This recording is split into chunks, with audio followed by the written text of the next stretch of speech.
Hey everyone, welcome to Board Game Essentials. My name is Kodai, and today I'm going to be teaching you Roll for the Galaxy. This is a dice building game where players are going to be creating galactic empires, and they're going to recruit workers in order to settle worlds and develop worlds. Let me show you how to play.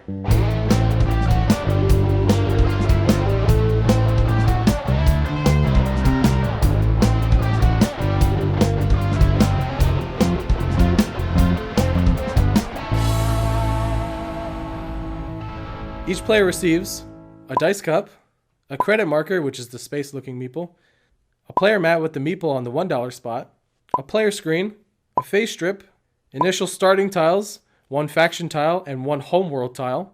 The rest will go back into the game box. Players place 2 white dice in their citizen ring and 3 white dice in their dice cup. Each player draws 2 tiles from the bag, then places 1 development tile, which is the diamonds, on the left, and 1 world tile, which is the circles, on the right. These are double-sided, and I've already done these. Players read the special abilities and starting bonuses from their starting tiles, adding dice, money, and etc. to their starting wealth. So for example, the last of the Ganache says, gain a green die in your citizenry at the start of the game. Earth's last colony says, gain a novelty cyan die on this world as a good. Set up 12 victory chips per player in 1-point and 5-point denominations. Save the other 10 victory point chips for the final round. Follow this chart if you need. Now we are ready to play. The goal of the game is to build up your galactic empire / tableau with special abilities by developing technologies or settling worlds, produce and ship goods for money or victory points. The player with the most amount of victory points at the end of the game is the winner. Let's talk about the gameplay flow. Roll for the Galaxy is played in rounds, usually around 11 to 14 rounds, and each round consists of 5 steps. Roll, assign, reveal, do phases in order, and manage your empire. Let's go over each step now. During the roll step, players roll simultaneously, and they're going to roll all their workers behind their screens. Everything in this game is going to be done behind this screen. So what we're going to do is we're going to roll and see what we get, like that. During the assign step, initially line up all the results you rolled underneath the phase strip like this. So we have 1 ship, we have 1 explore, and we have 1 develop. Then pick 1 dice as an activator for a phase. Now let me show you what I mean. So let's say I don't want to explore, so I'm going to take this die and move it over here. Now this dice will actually activate as a develop.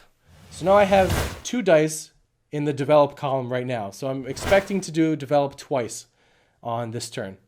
We will go over what each phase does in just a bit, but this is how you activate one of the phases during your turn. Remember, only 1 dice will actually go on the phase strip. Every other dice will be below or to the right of the phase strip to activate the dictate power. Let me show you what the dictate power does. Dictate allows you to reassign 1 die result at the cost of not using that die.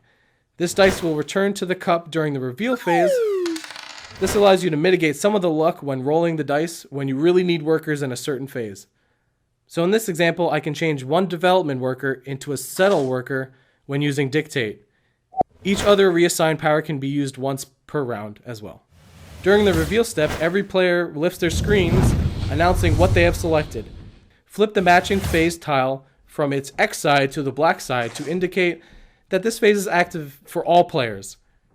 Return any workers assigned to an X phase and dictated dice to your cup. So in this example, I'm activating develop.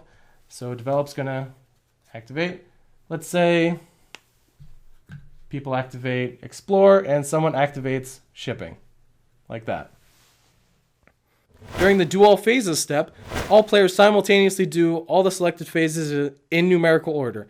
The order is explore, develop, settle, produce, and ship. Let's go over what each of these phases allow you to do, and I'll recommend that you do them 1 phase at a time where no other player skips, just to get a handle of it for your first game. During the explore phase, each explore die allows you to either scout or stock. Scout allows you to draw more tiles from the bag, either into your development or your settle construction zone areas.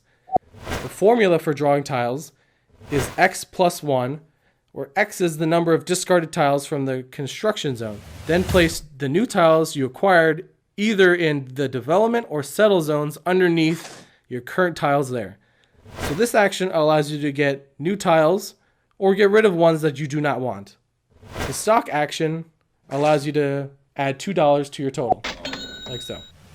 During the develop phase, this allows you to build on top of your development construction zone tile. The cost to build it is listed on the top left. When you have enough workers on it, place it into your tableau and activate any powers it might have listed on there.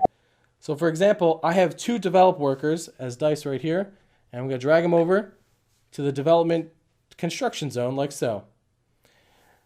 This is 2 dice. This requires 2, so I built it. So I'm going to drag it over. These dice are used, they go to the citizenry, and that's the development action. During the settlement phase, this allows you to build on top of your settlement construction zone tile.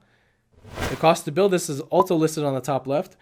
When you have enough workers on it, place it into your tableau and activate any powers it might have listed on there. It's very similar to the development phase. During the produce action, this allows you to create a good on a world with that die. You can place it on any world except for the gray worlds. Each world can have at most 1 good. So for example, if I had any produce workers, I can drag them over and place them over there. During the shipping phase, this allows your produced goods on the world to be turned into victory points or money. Take your ship worker and any good on a world and bring both dice to your citizenry. You can either take trade or consume now. So I'm going to drag my ship to this Earth's last colony good. I'm going to take them, I'm going to bring them back right over there. So I can either trade or consume now. Trade earns money according to the color chart on the player shield. Consume earns 1 to 3 victory point chips following this chart. Purple dice can be used as either the good or the shipper and always match all the colors and always earns 1 victory point no matter what. During the Manage Empire step, you can recruit, recall, reset, and check to see if anyone has ended the game yet. During Recruit, you can recruit workers back to the cup from your citizenry, $1 for each dice. You must purchase as many dice as you can during the recruitment, and when you are finished, you always end up with $1 for the next round. So, for example, I have $3 to spend, so I'm going to bring it to 0. Let's say I want these 3 dice. I'm going to put them in my cup. And for the next round, I always have 1. During Recall, this allows you to place workers from the construction development zone or settlement development zones into your cup. If you have too many dice tied up in the construction, this may be a good idea. Reset, flip all the tiles back to the X sides. Now you're going to check to see if someone met the endgame requirements. If either the victory point chip pool was exhausted or a player has built 12 or more building tiles in his tableau, the game is over. The double-sized tile factions count as 2 tiles, just as a reminder. Count up your victory points from the top left of all your tiles and your victory point chips. The player with the most is the winner. Those are all the essentials you need to play. Hey everyone, welcome to Board Game Essentials. My name is Cody. Today I'm going to be teaching you Roll for the Galaxy. This is a dice building, empire building. What is this? Today I'm going to be teaching you. What is this game? What is this game? I don't know this game. I'm lying to you. I'm lying to you, YouTube. I think I am pretty salty. I've never won this yet. Okay.